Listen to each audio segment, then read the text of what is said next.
Thus, it seemed to him, at least.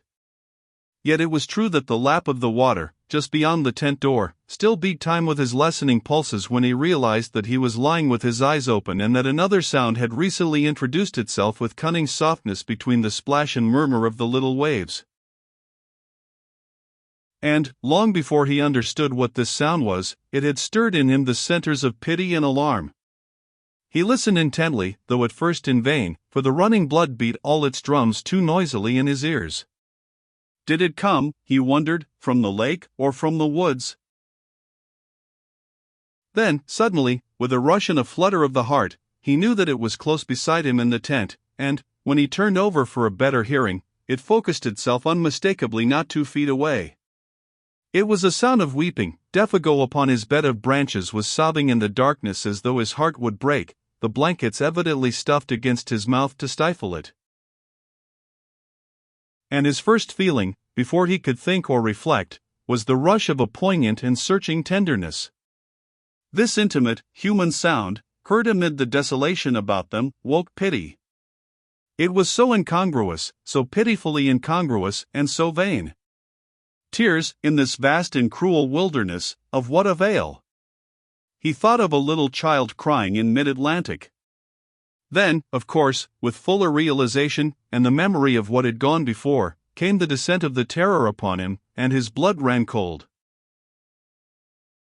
"Défago," he whispered quickly, "what's the matter?"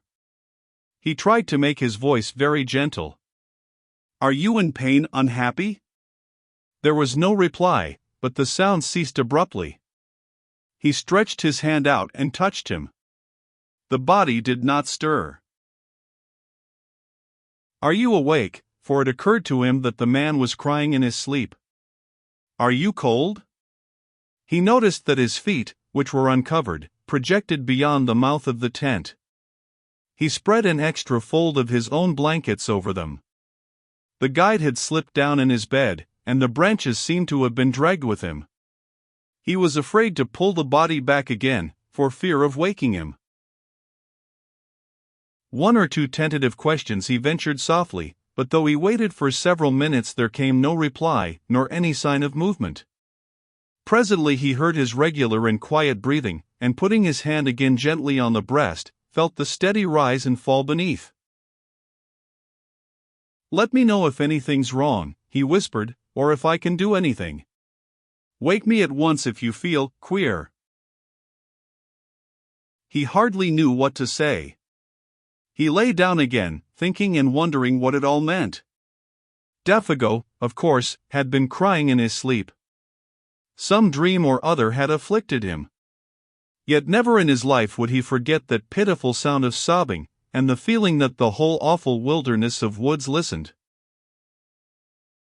His own mind busied itself for a long time with the recent events, of which this took its mysterious place as one, and though his reason successfully argued away all unwelcome suggestions, a sensation of uneasiness remained, resisting ejection, very deep-seated, peculiar beyond ordinary.